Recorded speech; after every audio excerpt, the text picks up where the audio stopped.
use the word emergency for the first time in about... This is Jim, and, Receiving this message. We are Ken Jennings and John Roderick. We speak to you from our present, which we can only assume is your distant past, the turbulent time that was the early 21st century. Fearing the great cataclysm that will surely befall our civilization, we began this monumental reference of strange and obscure human knowledge. These recordings represent our attempt to compile and preserve wonders and esoterica that would otherwise be lost. So whether you're listening from an advanced civilization or have just reinvented the technology to decrypt our transmissions, this is our legacy to you. This is our time capsule. This is the Omnibus.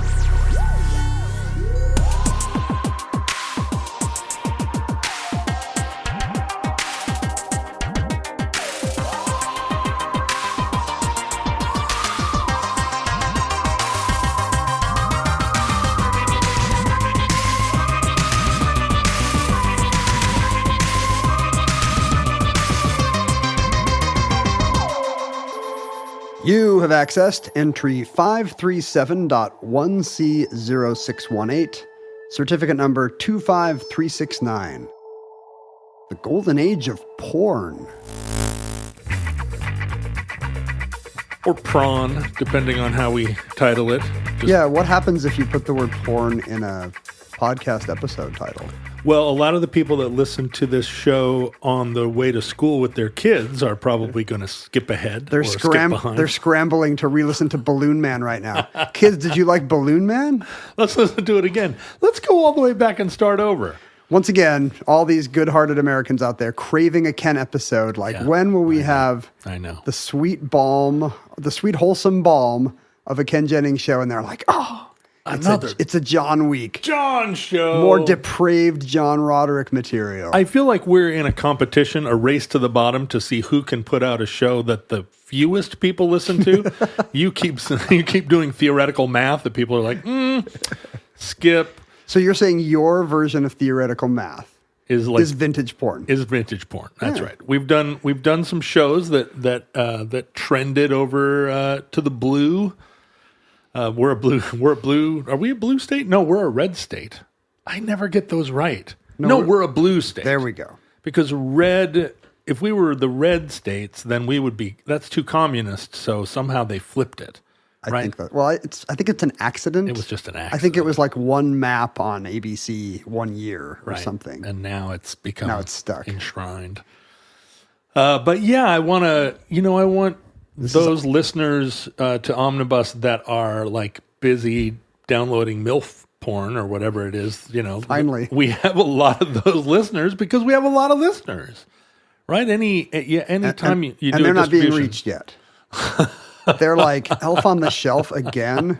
When are these guys' kids going to grow up so they can get back to my interests? Hot stepmoms.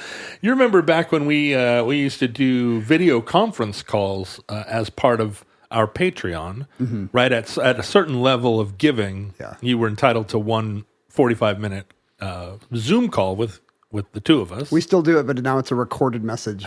Is that right? For scheduling reasons, yeah. We really watered it down. But in the course of doing those over a couple of years, I really realized how diverse our listenership is based on just like the people that were at the tier where they got to talk to us. Some of them are hollow-eyed men in a cabin in Montana. Some of them are hollow-eyed men in a cabin in Pennsylvania. No, that's not true.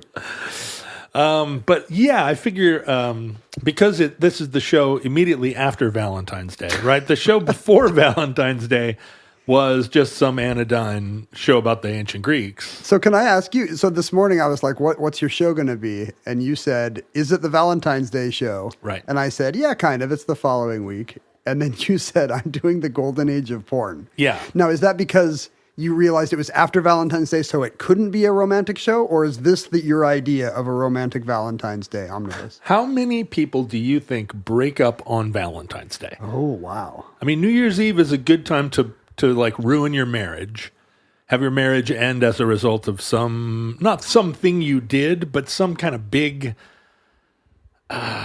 in that moment.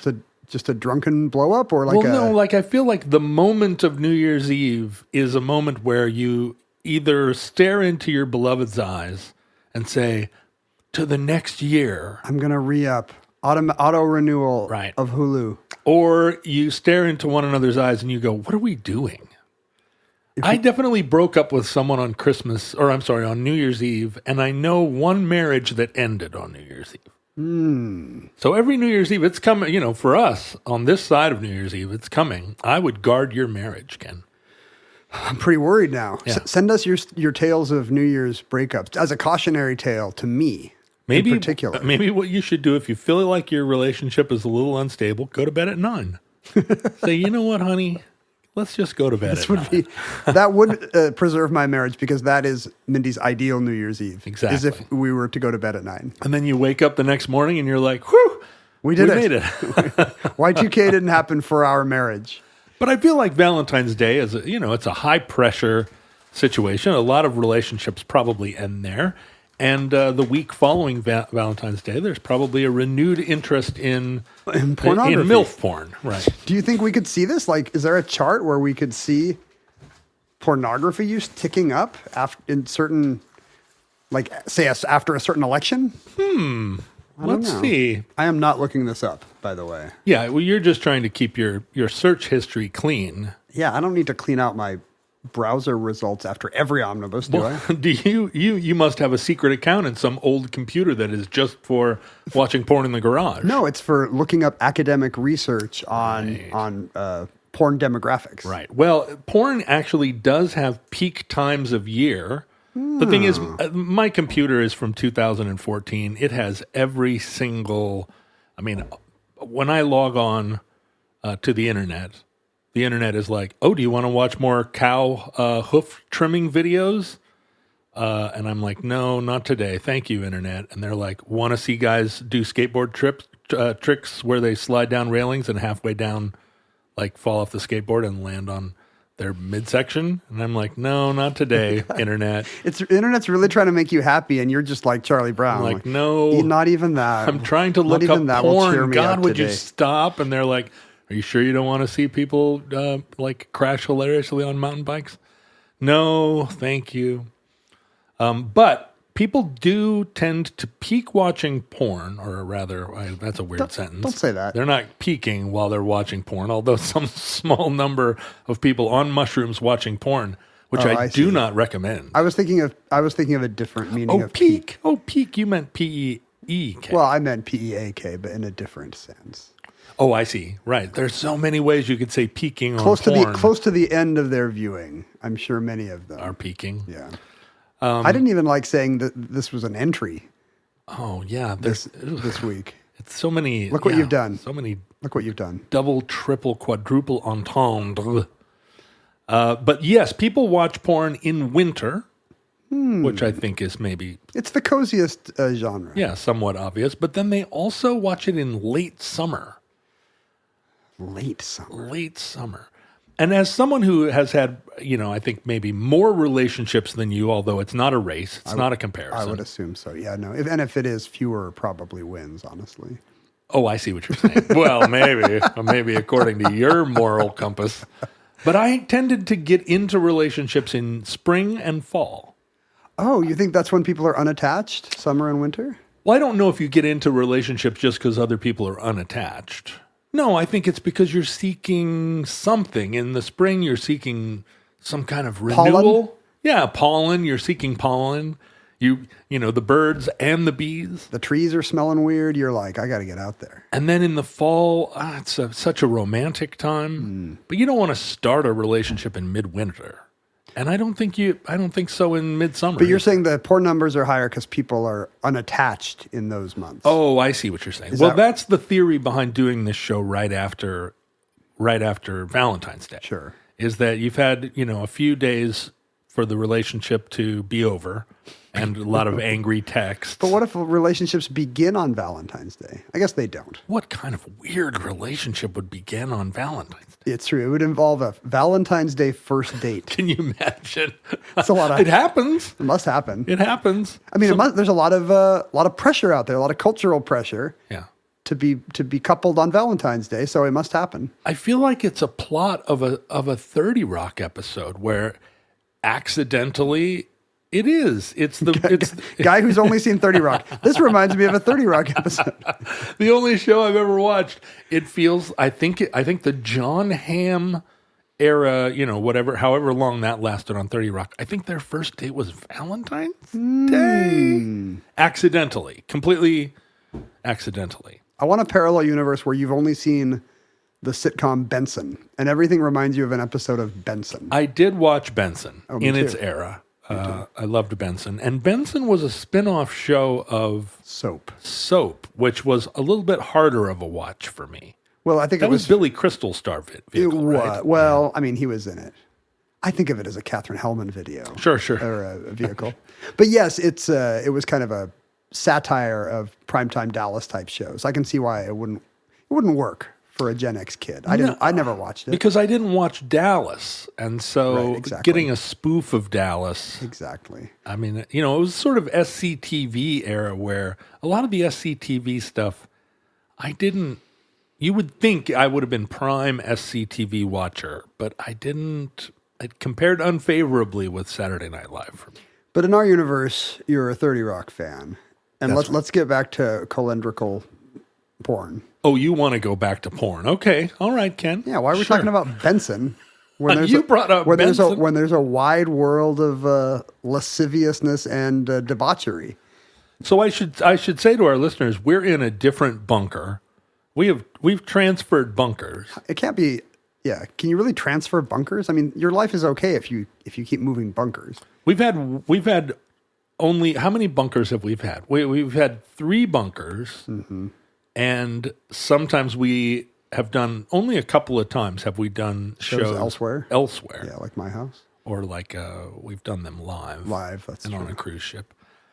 But this and our most recent bunker are kind of subterranean. These are truly bunkers. So it's a good vibe. There's actually like a real bunker here. I know. You weren't tempted to move us in there? I don't think we would like it in there. All the spiders and mason jars of preserves from the 80s. I've taken all the spiders out. I'm pretty on top of those, but I mean there are literally bunk beds in there. I think it would remind us of our. But what if we did the show each lying in a different bunk bed, just kind of talking with the lights out? If we need the bunker, it's right there. Like if the skies suddenly turn red, yeah, we could both retreat in there. Although I bet you would be bummed. Well, yeah. He'd be like, unlike most people who would be happy in the face of an imminent cataclysm. I guess you. I'd be fine, but you would be stuck with me. That's what I mean. I'm looking at your books right now. Yeah, it's a bit of a downgrade for me. Oh, we have a lot of overlap. Yeah, but your books are all comic books. These books have real words in them. They are not all comic books. These are word books, not picture books. I actually just saw upstairs that you own a comic book that I have, and I was like, why is John reading Box Office Poison by Alex Robinson? Why wouldn't I? You've probably never read it. It just sits there. I've read it. It just sits there. No. I'm looking at, so what am I going to read? A Practical Guide to Racism by C.H. Dutton. Is that a how-to? Yeah, know thy enemy, Ken. Well, anyway, so what inspired me to do the show today was... I don't want to know. I've been meaning to do swingers clubs. Oh, yeah. And then do an omnibus about them? I don't think that I'm the right market for swingers clubs. And I think partly it is, as in all sort of sex-related, and even not sex-related, just sort of club-related... yeah, are you there for the sex or there for the club? Well, the all that stuff, there are a lot more single men that want to be members than there are either couples or single ladies. All the single ladies. The unicorns, they call them. Yeah, but even not all the single ladies. Like, I think this is true on the dating apps. There are just so many more single men that that they have to set limits, or they have to say, like, women get in free. A lot of the singles clubs, a lot of the swingers clubs actually had requirements that men be accompanied by a lady. Because otherwise you're just clogging up their joint. Yeah. Oh, well, That's a little double entendre, too. No, it's not. I'm so sorry to the listeners that were like, I'm going to listen to this with my teens. It should be educational. I'll keep an open mind. It's not going to be educational. Well, it'll be educational about something. Yeah, that's right. Educational about the different ways that Ken can make accidental double entendres. So what you're saying is because you're not allowed in swingers clubs. Right.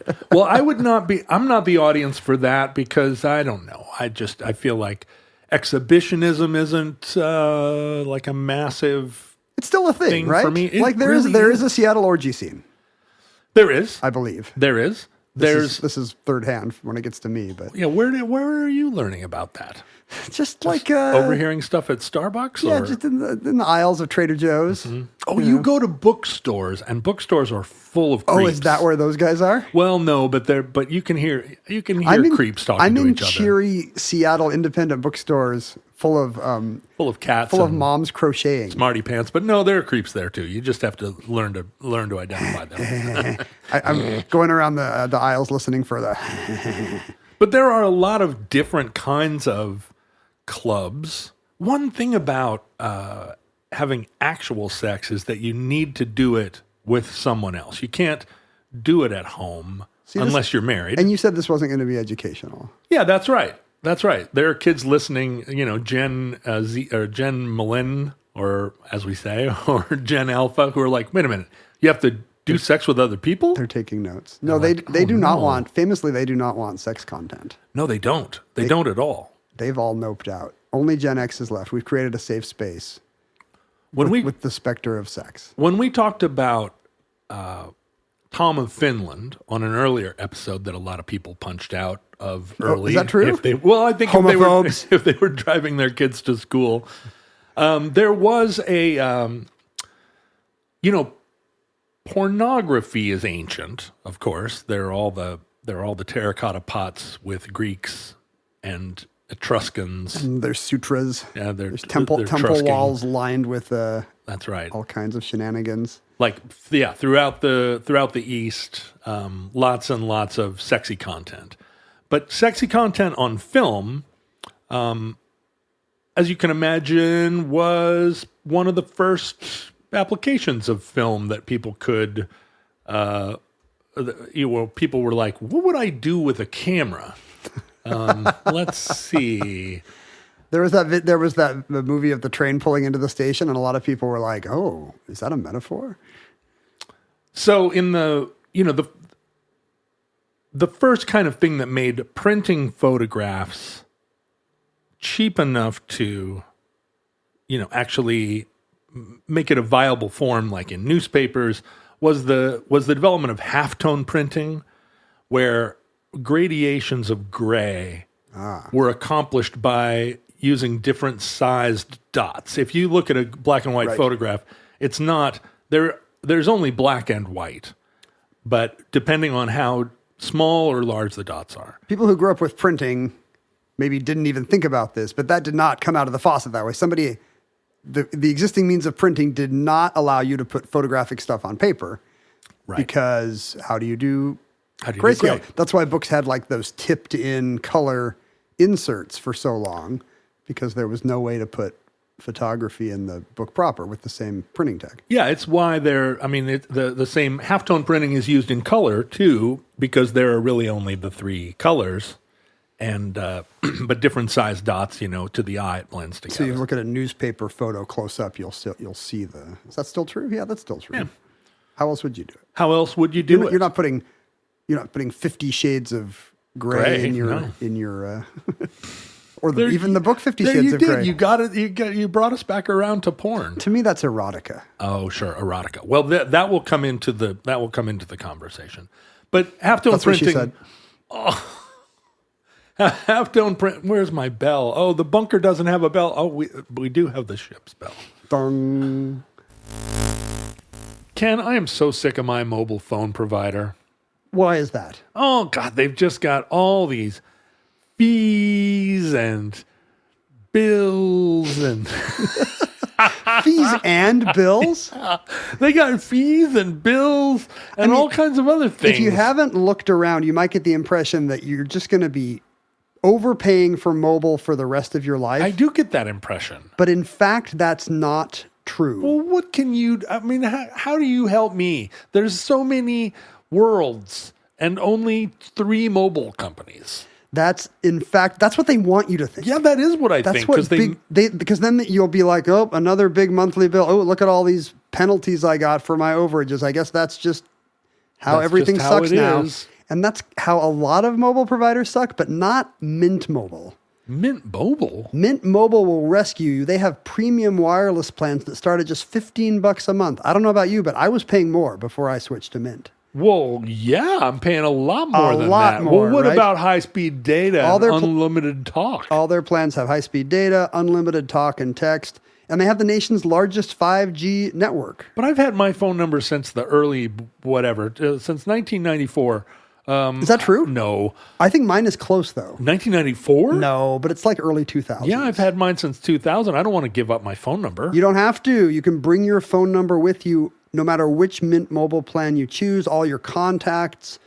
And here's a special deal. Do you want to get 3 months of premium wireless service from Mint Mobile for just $15 a month? $15 a month? That seems impossible. It's possible, my friend. What do I do? If you like your money, Mint Mobile is for you. Shop plans at mintmobile.com/omnibus. That's mintmobile.com/omnibus. Upfront payment of $45 for 3-month 5 gigabyte plan required, equivalent to $15 a month. New customer offer for first 3 months only, then full price plan options available. Taxes and fees extra. See Mint Mobile for details. Halftone printing made it possible to do cheaper, like printed porn, but really porn was one of the first applications for motion pictures. There were already stag films in the teens.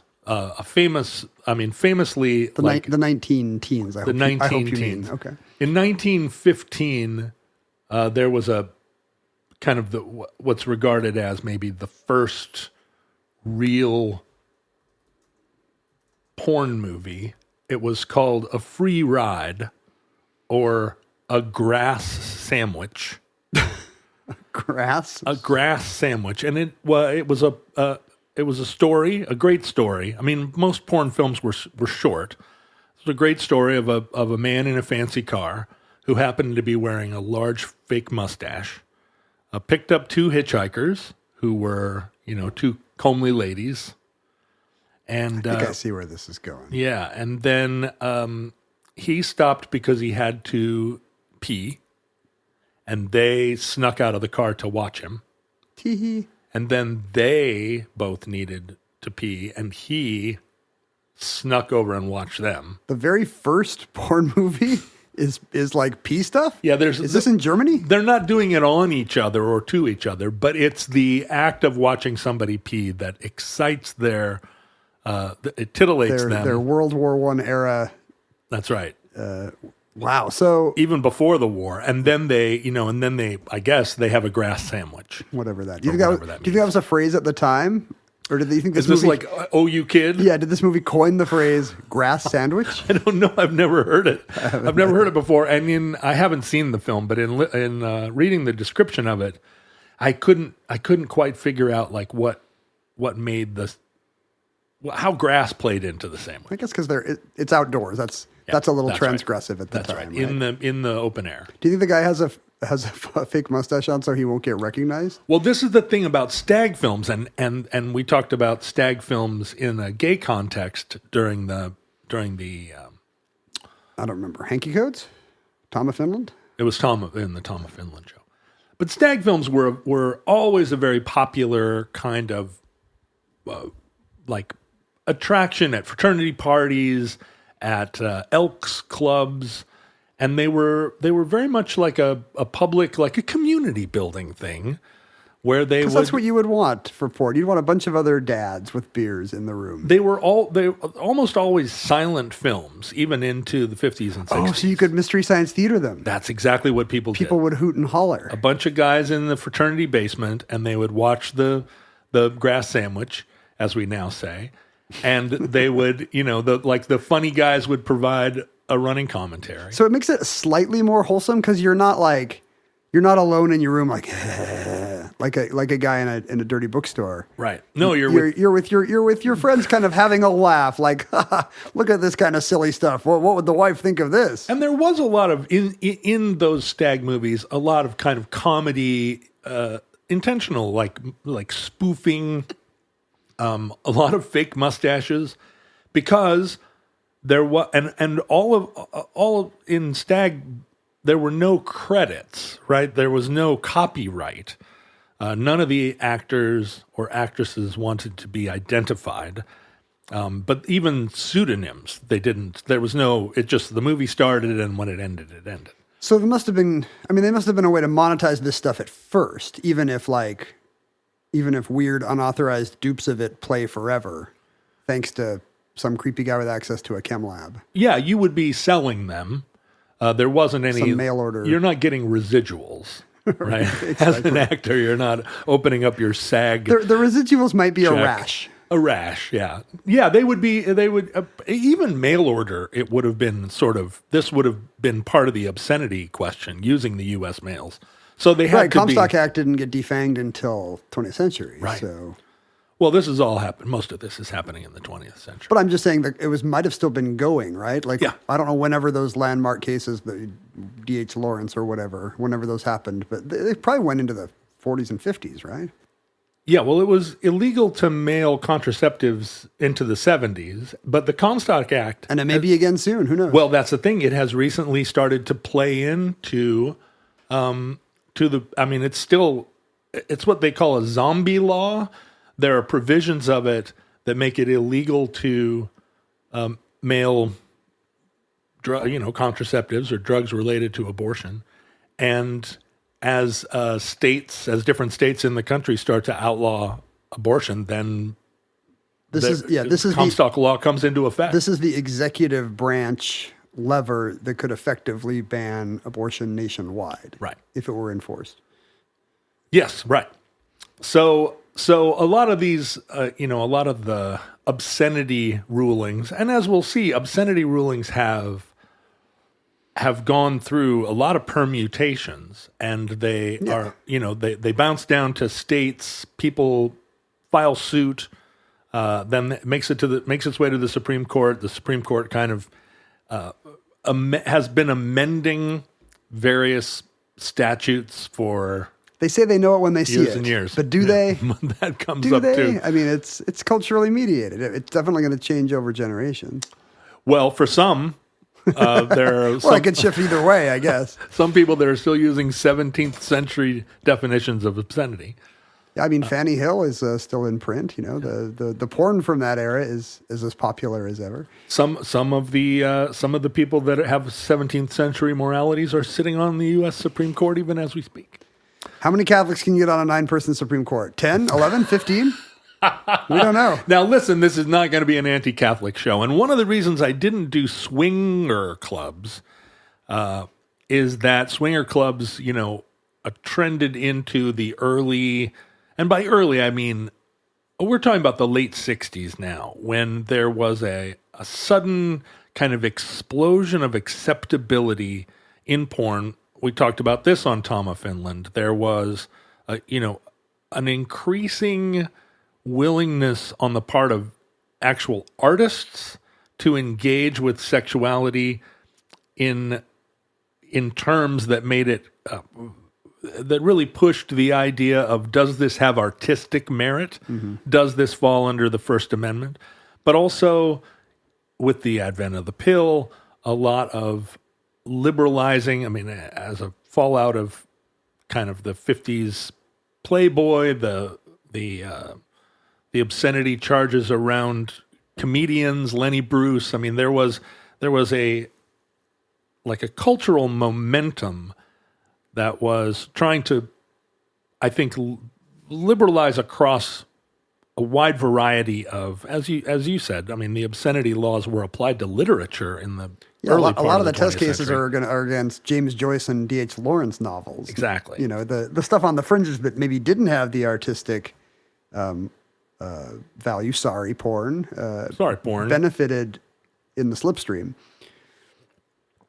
But all of the and a lot of this was centered in New York City. In fact, New York City, I mean, the first full-length porn movies actually were published in the United States before the first country in Europe legalized porn, and that was Denmark. We think of the Danes or Scandinavians or Europeans in general as having a much more liberal idea of what... Open-minded, sex positive. That's right.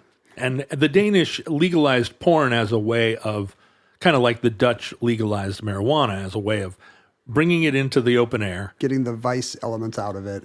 Yeah, and with the idea that it would actually reduce its use because the appeal of it as a transgression would kind of fade. I mean, if you think about marijuana in the Netherlands, typically marijuana is a tourist activity. I mean, the Dutch that smoke marijuana are the ones that smoke marijuana, but the vast majority of Dutch people aren't interested in marijuana and kind of think of it as not a vice, but just a sort of... But does that work for sex?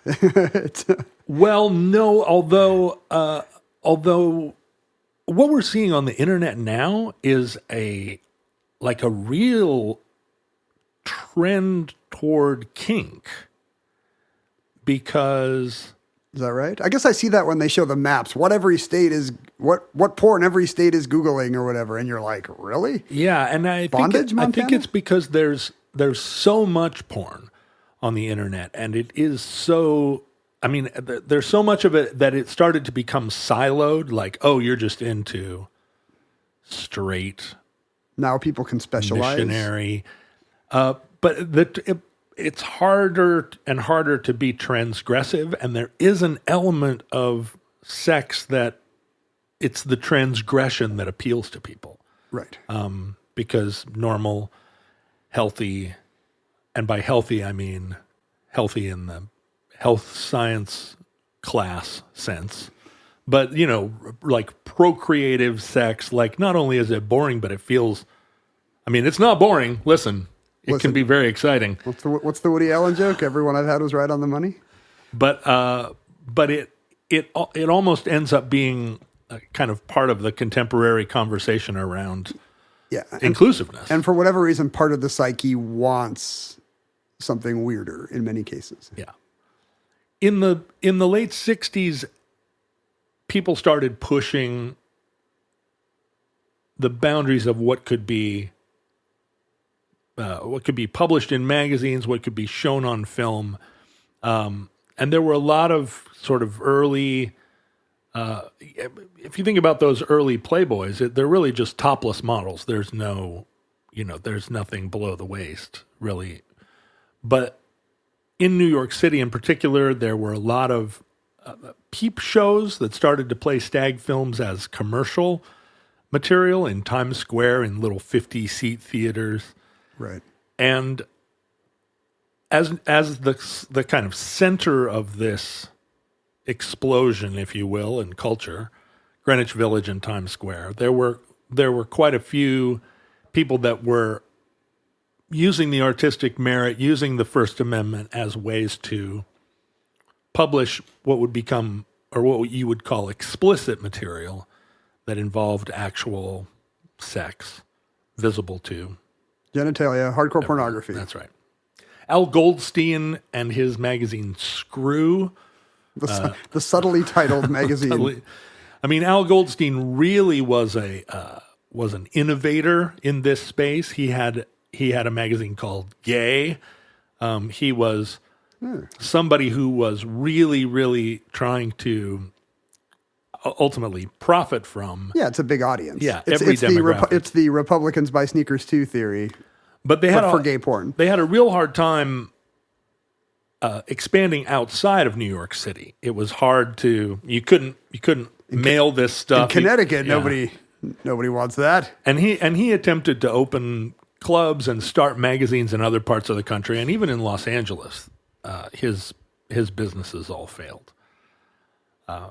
Other people came in. Larry Flint came in and basically duplicated the whole vibe of Al Goldstein's Screw and somehow managed to make it a national magazine. Al was just ahead of his time. Al was ahead of his time. And because Larry Flynt came in after what we're going to talk about now, which is the golden age of porn. It may surprise you and many of our listeners who are still tuned into the show, who haven't pulled over to the side of the road and started crying, that the first full-length porn film that depicted actual intercourse for a mainstream audience was made by Andy Warhol. Oh, right. As part of his factory community of artists. Andy had, in 1964, made a couple of films, one called Eat, where he filmed his friend Robert Indiana. The artist. Previously on Omnibus fame because of his Love statue, right? Yeah, that's right. Wow. Robert Indiana. And now he's eating. But what's he eating? Pastrami on rye. He starred in the film Eat, which was just him eating. I've never seen it, so I'm not sure what he was eating. But it was a meal. He ate a full meal. Spaghetti and meatballs? Hard to say. No way to know. Let's see. What was Robert Indiana eating? Let's see what Google AI tells you when you ask, what was Robert Indiana eating? Well, let's see if it was too early for tacos. Oh wait, there's been a new movie called Eat from 2014. Is it a sequel? I can't believe that you would call your movie Eat after Andy Warhol had already... Yeah, it's category killer, right? Yeah, right. If anybody's going to rent Eat, they're going to watch 45 minutes of Robert Indiana eating. Oh, I have it. Do you know what he's eating? What is he eating? Mushrooms? A mushroom.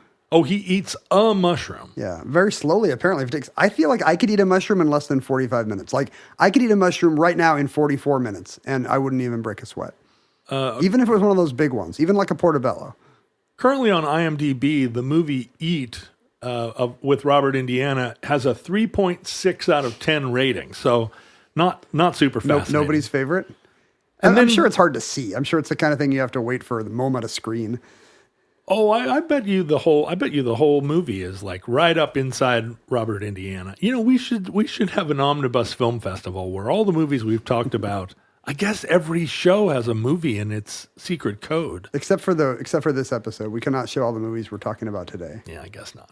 But Warhol made another movie called Sleep, right, where John Giorno just sleeps. Well, why did he get rid of Robert Indiana? Man, do you think they had a falling out, or maybe his sleeping audition just wasn't as good? Like it might have been. That John Giorno guy, that guy could sleep. Well, no, John Giorno was Andy Warhol's boyfriend, so Andy probably had more exposure to him, more access. And also like he didn't need to audition. Andy saw him every night or afternoon. I've seen him sleep. He's a solid sleeper. He's a good sleeper. I'm just going to turn the camera on.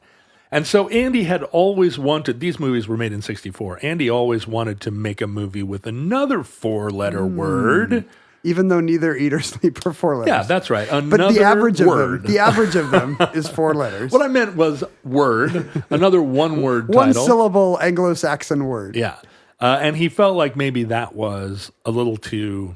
Right. A little too much. I mean, a lot of fans of the trilogy would probably just nope out right there. They'd be like, I love to eat. Yep. Sleep was a little slow, but boy, whoa, what a twist here in part 3. I think everybody likes to do the third thing too. Right, but you can't take your family to watch it. No, that's right.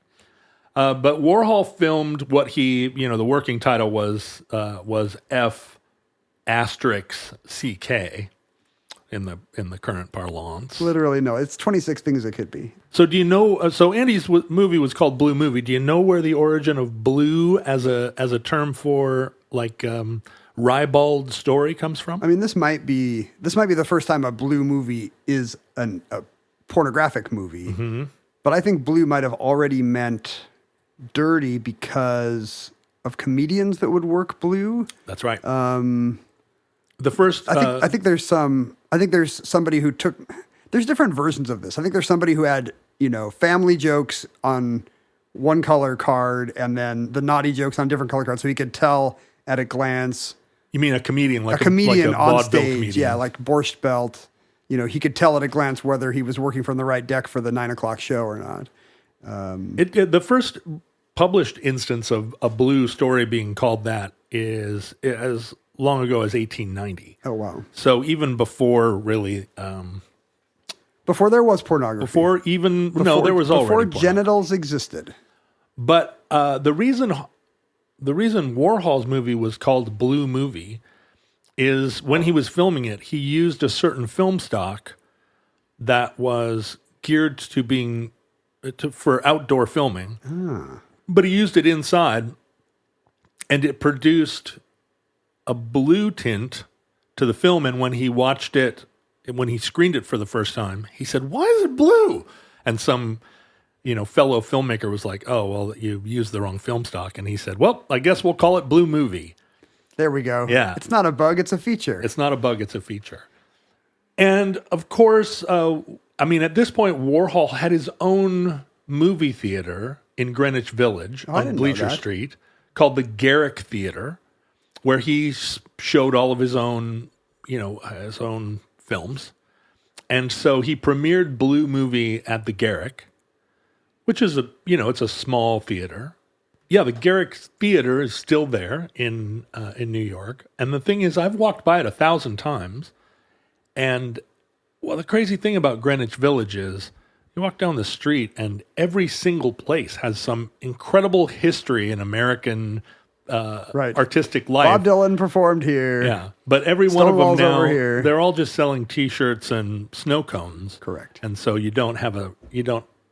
unless you're carrying a guidebook that's like, and now. Or you recognize it from an album cover. Right, exactly. But the movie's 105 minutes long. It features unsimulated sex. And it seems long. It seems on the long side to me. Well, because there's other things going on, although it's mostly improvised.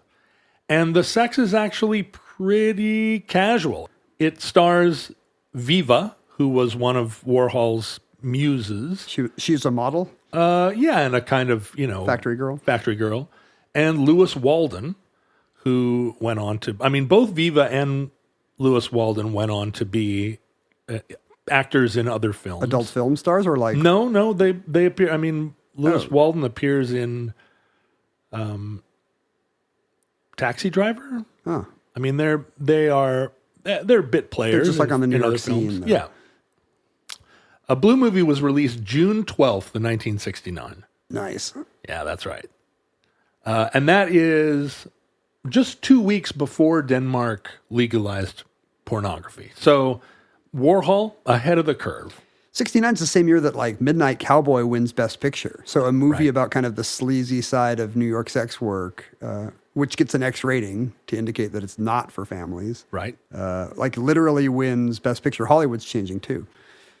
Well, and this Blue Movie we'll see it really affects Hollywood in the early 70s. Blue Movie cost $3,000 to make, and Warhol grossed $3,000 kind of on opening night at the Garrick Theater, and so it was obviously profitable. Yeah, and I think the sex kind of had enough of a lighthearted air that people walked out of the theater feeling pretty charmed by it. It wasn't. Did it also have plot? Like 105 minutes. Like, did any Warhol movie really have plot? Right. Is it basically just mushroom eating, but for almost 2 hours? There are lots of, everything that they did there felt pretty tossed off. But it had an air of, everybody. It's an art installation more than a narrative. Yeah, right? And they knew one another, right? It was a comfortable place. The sex probably was part of what was happening anyway. Right. But on July 31st, the police raided the Garrick Theater, arrested all of the staff, and the manager was fined $250 for obscenity. New York still had laws against this thing. New York still had laws. Now, so the film only had 10 minutes of actual sex in its 110-minute runtime. Warhol kind of famously believed that actual conversation, sort of My Dinner with Andre level of just conversation, was way more interested than scripted conversation. I don't know if you concur. Well, I'm on a podcast right now. Apparently, I think that improvised conversation is the highest art form. Yeah, that's right. I believe it is too. So there it is. It's people are not going to believe this, but this is not a little written one-act play. Confirmed. With arcs and falling action and epiphanies. So when the police raided the Garrick, it went before a New York criminal court, and they found that it was obscene. And in his defense, the manager and Warhol both said, "Who is harmed by, the making of this film?" And they started. I guess you could say they became kind of high-profile advocates for the liberalization of the obscenity laws to include, sex would have appeared in this film as a natural offshoot of what would be the conversation, the other 100 minutes of people just doing their normal just behavior. like it never does in most podcasts. Warhol. What if every podcast turned into like just 10 minutes of explicit sex at some point? What a surprise that would be. This podcast would be unlistenable. It would really change Omnibus quite a bit, but other podcasts probably more. Right. I think This American Life would be very odd. All those murder podcasts, I would suddenly be interested in them. So there were kind of in the immediate aftermath a little spate of porn films that became caused celebs in the New York literary scene. Because Warhol already had such a reputation, the movie was reviewed by Ebert. There was a sort of serious, at least critical interest in it as a work of art. Everybody, Ebert didn't like it. Thumbs down. Thought it was boring.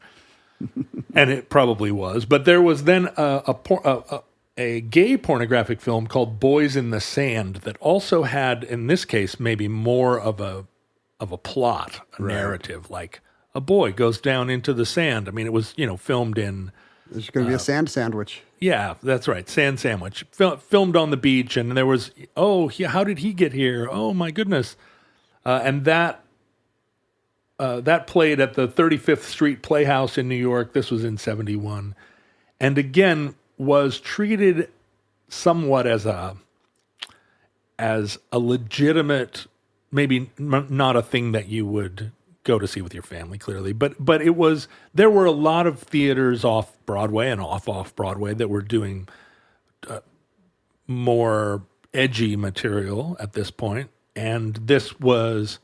The Boys in the Sand and the Blue movie were treated kind of more in that vein. Like cultural events.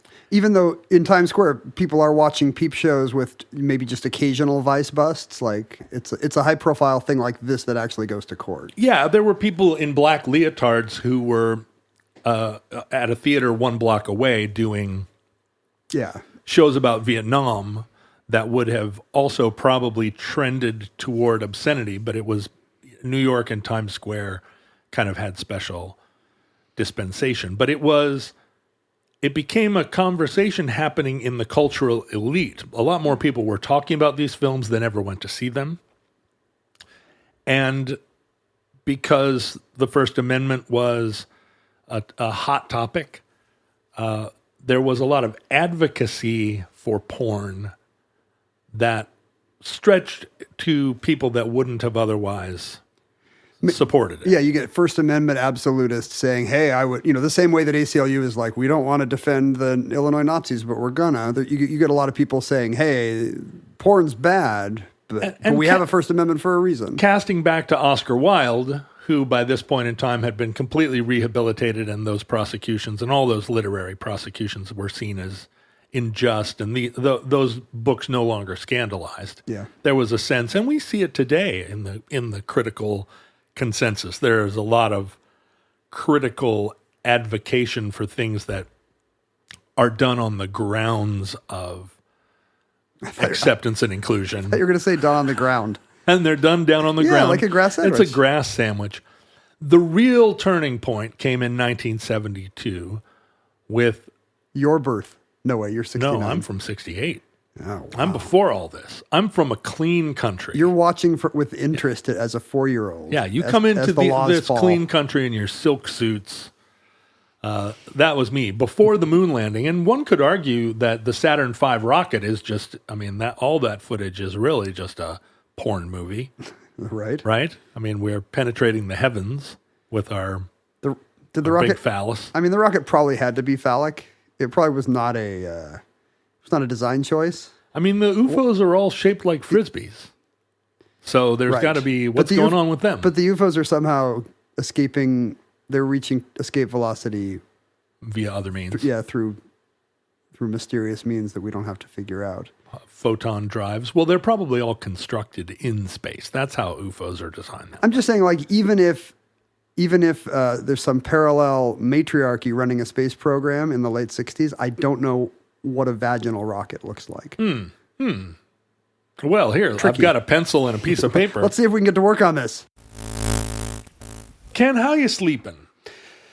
As I get older, I find that I'm not sleeping as well. Is that right? Are you somebody that gets hot at night, or are you somebody that gets cold at night? I notice both back and forth. I was in a hotel the other night, and they had a sheet and a comforter, and I was unhappy. I had to go to the closet, find a different blanket, and put it between the sheet and the comforter so I could get the right. And, during the night, the temperature changed, so I was hot, then I was too cold.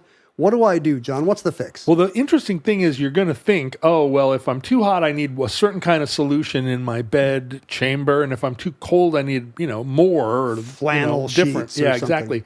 But in fact, what you're looking for, my friend, is miracle-made bed sheets. Hold on. Let me take a drink again. Yeah, take another. Say, what? Miracle-made bed sheets? Miracle-made sheets are inspired by NASA, and they use silver-infused fabrics that are temperature regulating.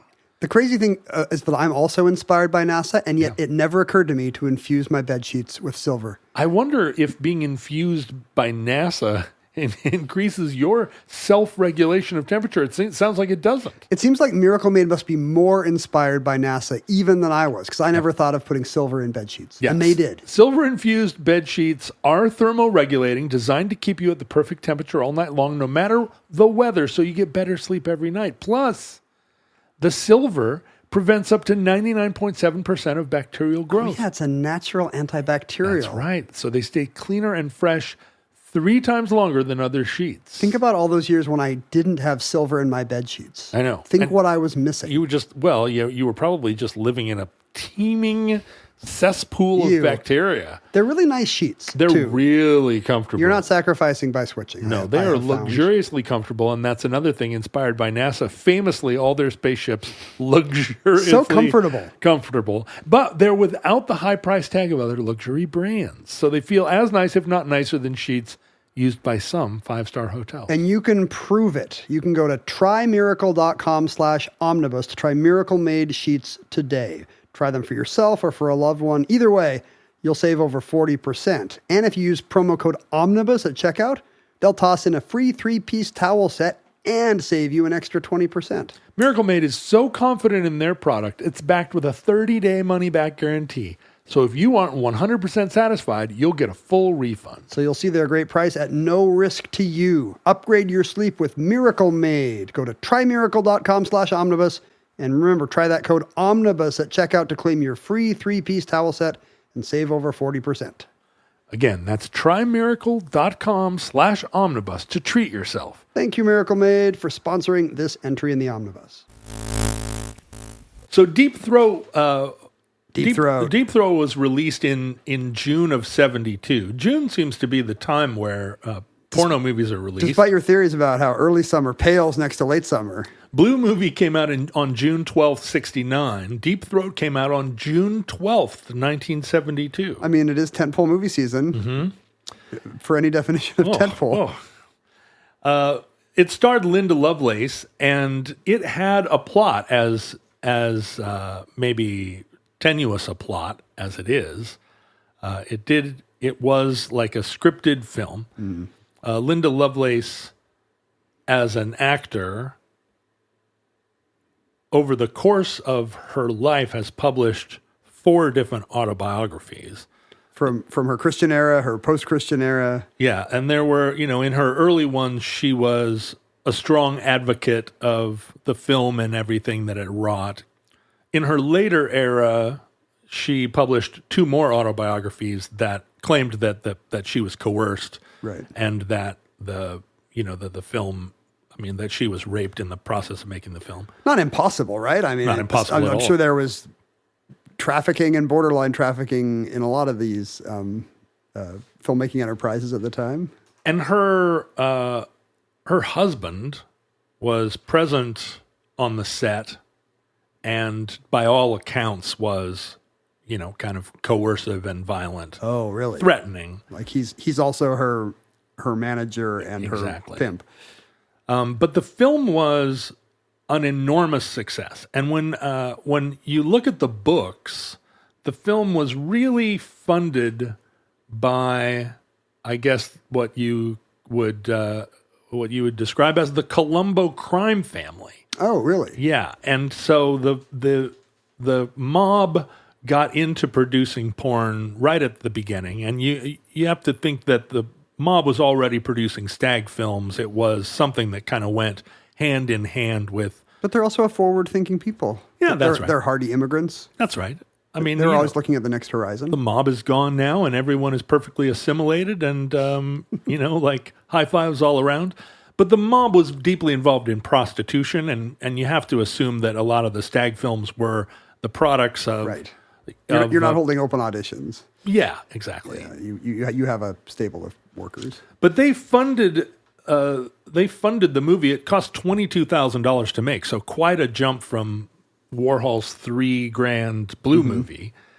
And some would argue, I mean, there are studies because Deep Throat has come under tremendous critical study. And there are some people who have said, or some figures that indicate that over the course of its now 50-year run in the across all formats of media, that it has earned over $600 million. Now, let's be clear, it's a seminal work. It is a seminal work. It could only have come from you. I think more conservative estimates take into consideration that because it was often screened in mob theaters or theaters that had connections to organized crime, and it was funded by the mob, that it was also used as a money laundering scheme, and figures were inflated in order to launder more money. So the 600 million figure is disputed by almost everyone, but even the conservative estimates say that on a $22,000 investment, the movie netted over $100 million.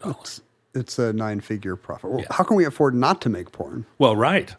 I guess, let me ask you this. So this is kind of the moment when in cultural history that I'm aware of that, Mr.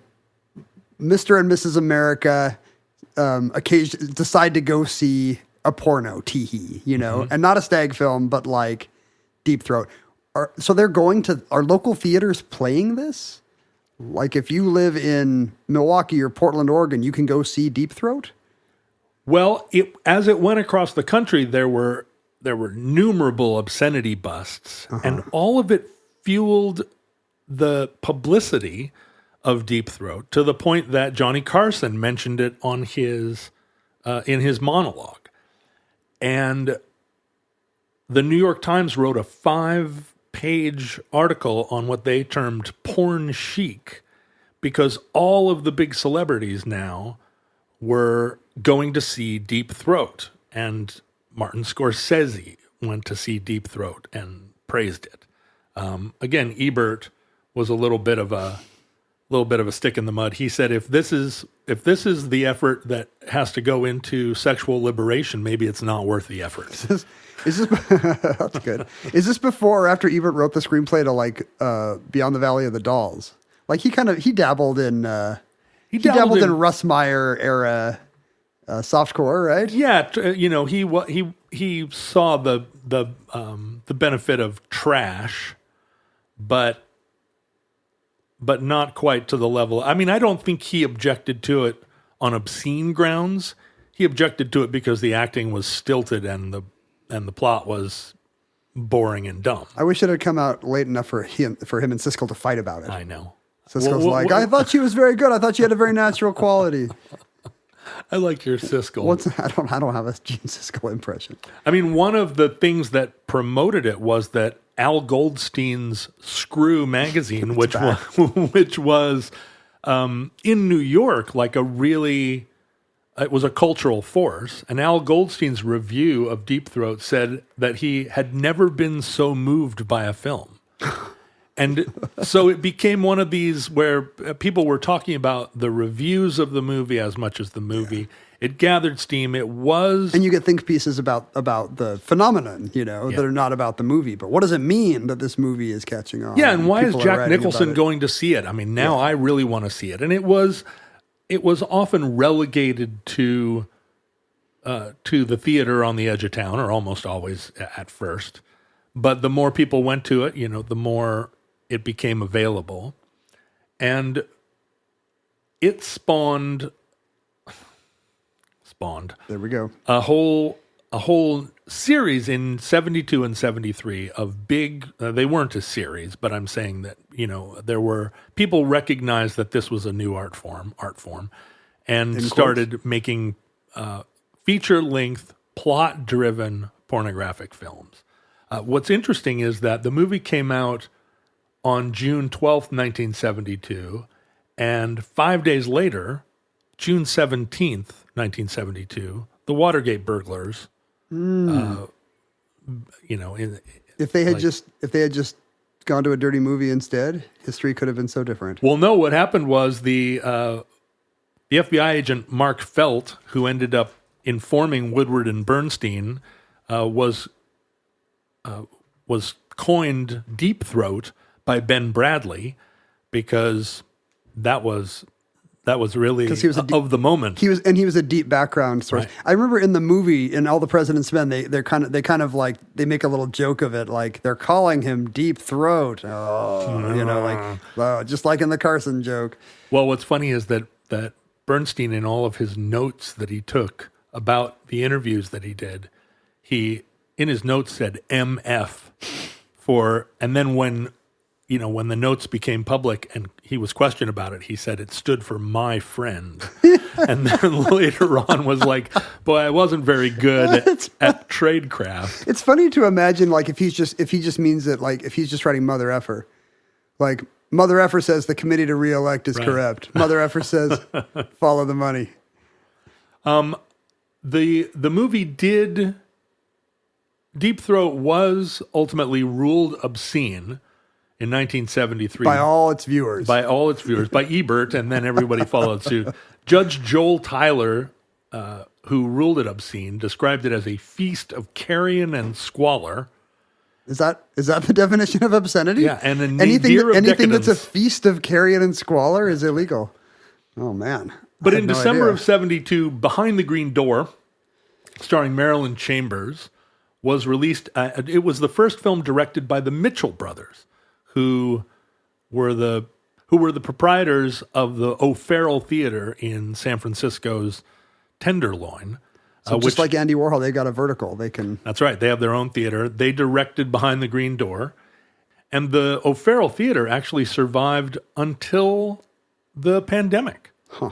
It was a fixture. As a dirty theater, or just all kinds of alternative stuff? Well, they had live sex shows in the 70s. I mean, it was a notorious place. And it was there until the year 2000. 2020? I'm sorry. Until the year 2020. I passed it all the time because in the old days, those were the cheap hotels up the hill, and all the clubs were, if you were headed over to the Castro, you had to go right past it. I thought you were I thought you were going to say I passed it every day as I was walking in.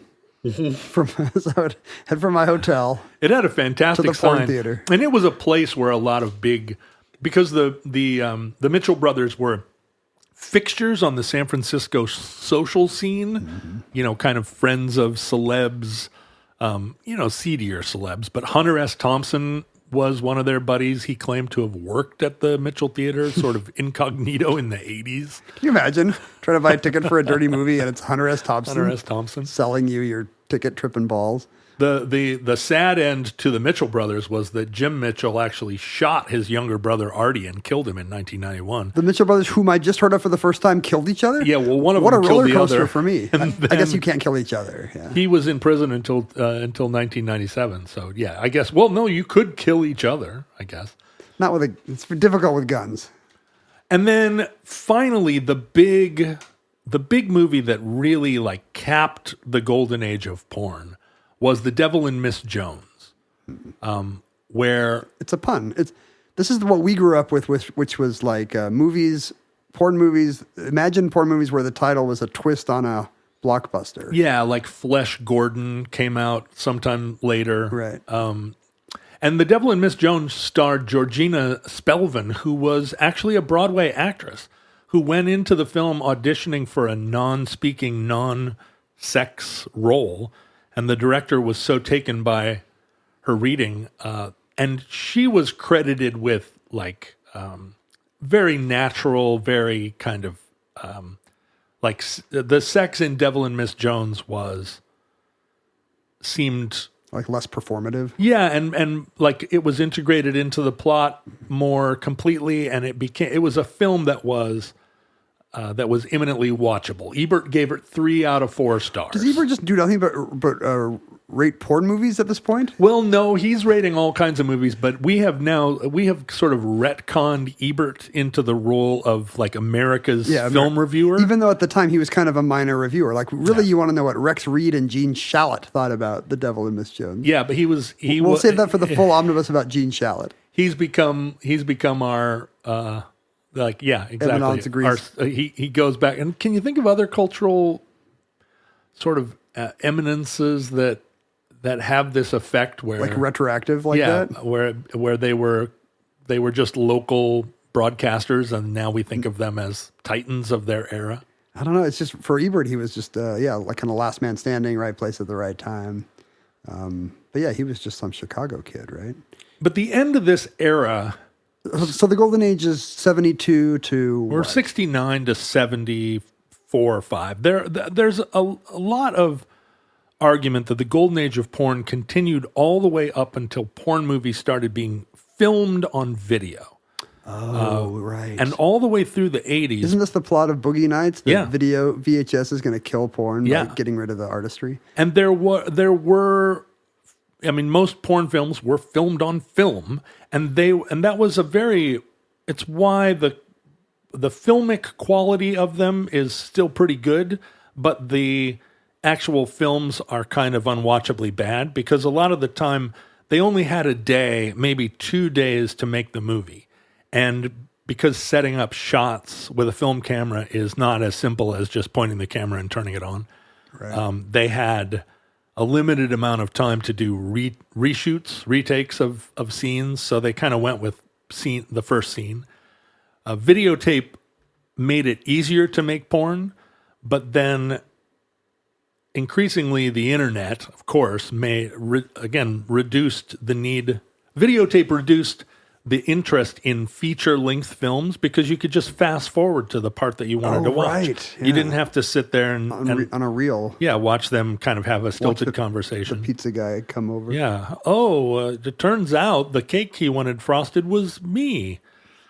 And that fast forward then made porn directors feel like, well, why am I doing all this extra work? The fast forward button killed porn. Yeah. By getting rid of the setup with the plumber or whatever. And now on the internet, most porn reels are 5 minutes long because you can watch a million of them. You can spend all day sitting and watching porn. I'm sure people do.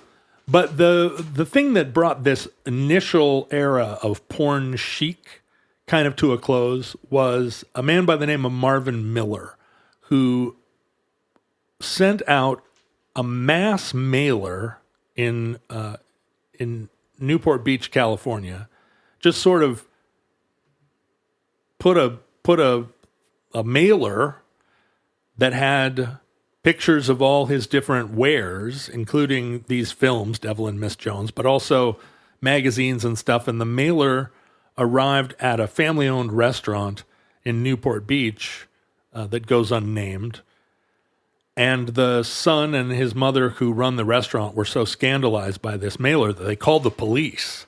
And the police found Marvin Miller and arrested him for obscenity. And that led to a case, Miller v. California, where he was prosecuted for obscenity. And Miller v. California ended up referring back to these earlier obscenity cases that had sort of formed the basis of what America, how America approached obscenity. And what happened? I don't want to say, did he get off?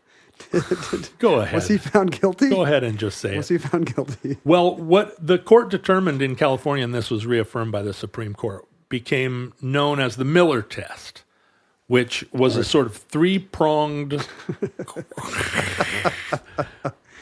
test of whether or not an article of is this like the media. solely of prurient interest language? I can't remember what the language of the Miller test is. This is the one where the media in question has to meet community standards, which is would a group of a randomly picked group of it's kind of a blurry target since all adult material. The fun of it is that it violates many people's imagined community standards, right? So community standards, and then is it patently offensive? Patently, which I think gets into what we think of as the real forbidden zone of bestiality and necrophilia and that's funny because I feel like if you're actually going with Main Street USA, I feel like maybe any pornography would run afoul of the idea of community standards or patently offensive, right? I think that all comes up against the problem of everyone on Main Street USA is going home and fast forwarding through the talkie bits. Right. You find that statistically, porn consumption is across all social strata, across all political. There's some evidence today that it's more porn per capita, right, in conservative leaning or religious leaning parts of the country. Well, not just more porn per capita, but more what we would think of as transgressive porn. I mean, transgender porn is much more popular in red states than in blue. And all of the kind of, you're often surprised, like blue state porn is like MILFs, like middle-aged women is the top search term, which, I don't see that necessarily out on the street. I see MILFs out on the street. Well, I see a lot of MILFs out on the street. But you're saying you don't see people's trending that way. People's proclivities don't seem to be. Yeah, knowing a bunch of middle-aged women, I think that they all object to the fact that they're not considered sex objects. But it turns out on the internet they're just on the wrong side of the. Unless it's just like the internet's definition of a MILF is like a 26-year-old or something. Yeah, right. That might be the problem. No, I don't think it is. I think there are some characteristics that mark you as a MILF, and it's not being young. I wouldn't know. No, you wouldn't. Well, I wouldn't either. There we go. I'm busy watching hooves get trimmed. I don't. Oh, that even sounds dirty now. See, you ruined everything. Anyway, Mitchell was prosecuted. Sorry, the third prong. Oh, and the third prong. That's the one with the no artistic redeeming. The third prong is, does it lack serious literary, artistic, political, or scientific value? And that's often the defense of these cases, is that they do have merit that is artistic. This was the National Endowment of the Arts dispute, that all this stuff that community standards. Yeah, of course it's offensive, but it's also a statement on. That's right. Insert here. Its artisticness is derived from its offensiveness. Yeah, transgressive nature. But Miller v. California, and I think also just the sort of bubble of porn chic. Porn films continued to be made that attempted to be feature length. The movie Caligula sort of famously was not filmed as a porn film, but because it was produced by Bob Guccione, edited in hardcore scenes. He came in and there's a new restoration out now. Did you know this? Of Caligula that's not porno? Yeah, like of the original intent of Caligula with Peter O'Toole or whoever. Right. I think that even that would be unwatchable because they were all so on cocaine. I'm not saying it's good. I'm just saying somebody is trying to watch the version with more More Peter O'Toole and less Peter and less Toole, as it were. Bring out the director's... I want to see the director's cut of The Devil and Miss Jones. Wouldn't it be very short, or is it longer? That's what she said. And that concludes the golden age of porn. That does conclude the golden age of porn. 1975. It's over. I mean, unless you believe in, Debbie Does Dallas and... that's all the videotape era, right? No, it's before the videotape era, but it is back to porn being porn and not making any kind of serious case that that Jack Nicholson is going to be in the front row with Vanessa Redgrave. I guess we're technically in the outro now, but do you think the bubble popped because there was no... Sounds so dirty. the bubble of chic, porn chic collapses because it is kind of sleazy and shabby and it turns out the public's fascination with it is not actually rewarded by any actual glamour? Well, Andy Warhol said that The Last Tango in Paris was directly inspired by Blue Movie. Oh, I see. And Last Tango in Paris then became... That's a mainstream film where the sex does play a subordinate role to the weird transgressive plot. So porn chic won by taking over mainstream entertainment. It did, but you didn't. But you took the X out of it because I think after The Devil and Miss Jones made, whatever, or after Deep Throat made $600 million, the subsequent films, and I think The Devil and Miss Jones actually was in the top 10 movies in Variety. I've seen that. But after that, I think the residuals or the returns on those films were much more... It became a massive industry. I mean, I think porn is now a $1 trillion industry worldwide. But so much of it gets produced that there is no Avatar-sized hit. Yeah, right. Anyway, that's all the golden age of porn. Entry 537.1C0618, certificate number 25369.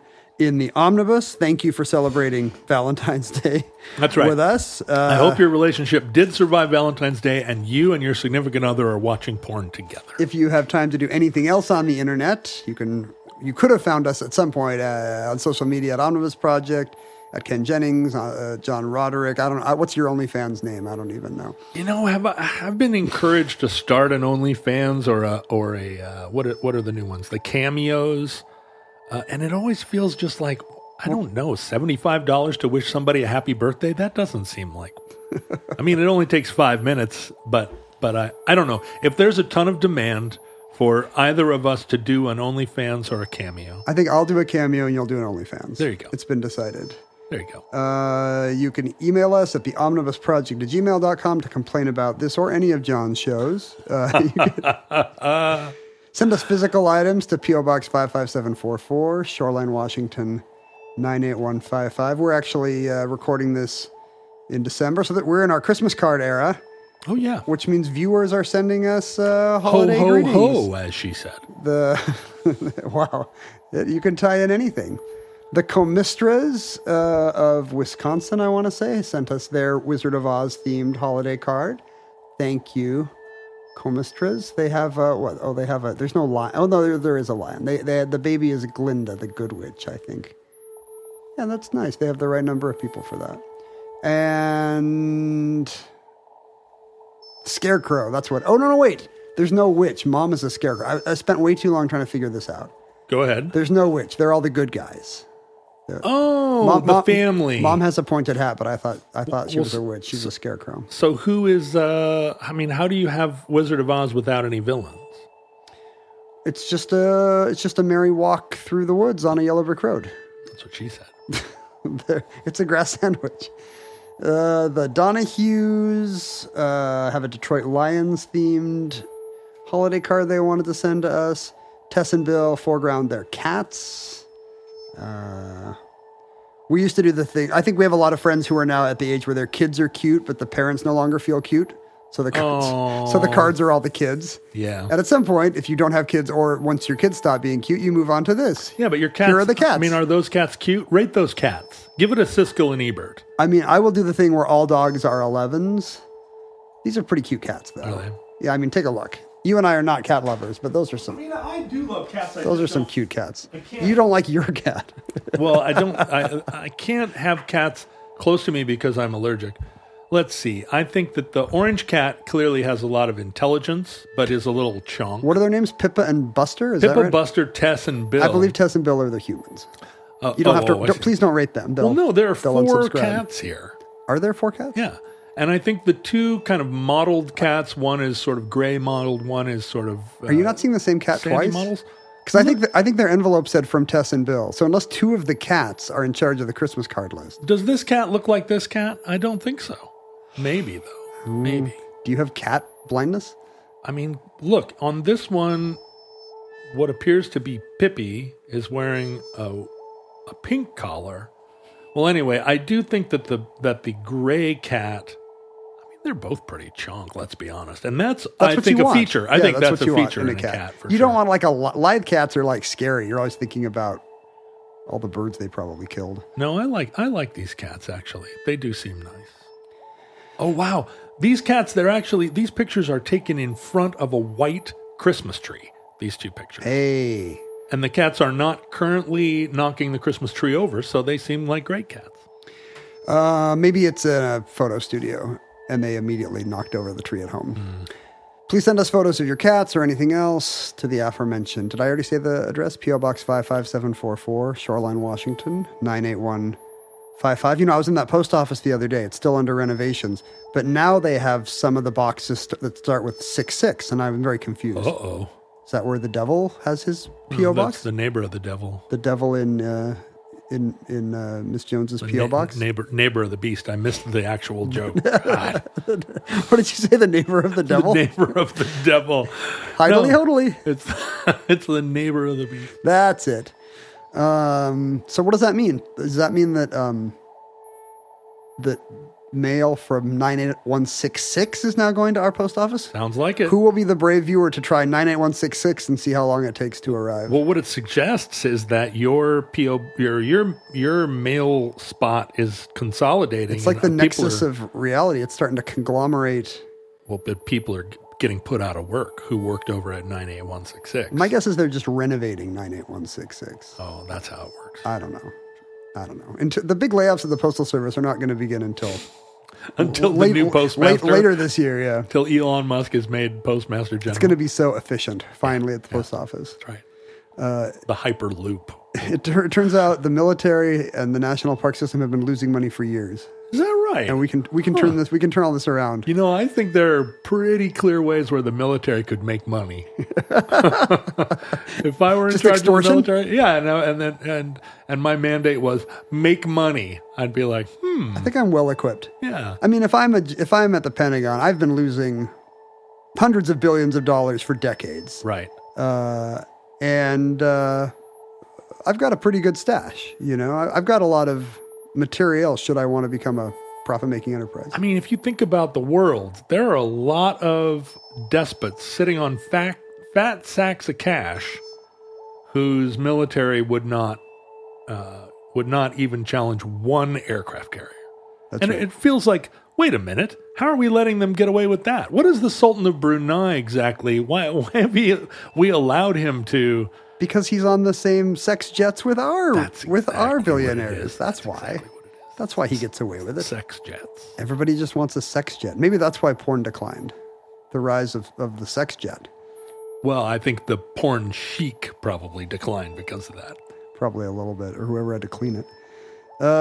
You can find Futurelings online just by looking for them. They're everywhere. They're like Waldo. Mm-hmm. Look in any crowd and a few Futurelings will pop up. Mm-hmm. You can support the show in many ways. Listen to this one with your kids. Write a positive Amazon review of John's sex positive Omnibus After Dark. That's right. Or go to patreon.com and do what the viewers of Devil and Miss Jones did and vote with your wallet. I would say and go to the Patreon. It's not an or. If you've already written an Amazon review that says John's porn shows are the best thing about Omnibus, you're not off the hook. Then go to Patreon and show your support with $1 or $5 rather. I mean, we appreciate all these gestures, but clearly some gestures are better than others. Patreon.com/Omnibus Project is what keeps the show ticking. And I think I can promise, we've done 639 shows that were not about porn. Mm-hmm. So I think I can promise that until show 1280, Omnibus will be largely free of hardcore pornography. Yeah. That's our promise to you, the customer. Futurelings, from our vantage point in your distant past, we have no idea how long our civilization survived. And obviously, the Devil and Miss Jones was the peak of our civilization. So it's been in decline ever since. But we hope and pray that the catastrophe we fear may never come. But if the worst comes soon, this recording, like all our recordings, may have been our final word. But if Providence allows, we wish you many goods and cheese, and hope to be back with you soon for another entry in the Omnibus.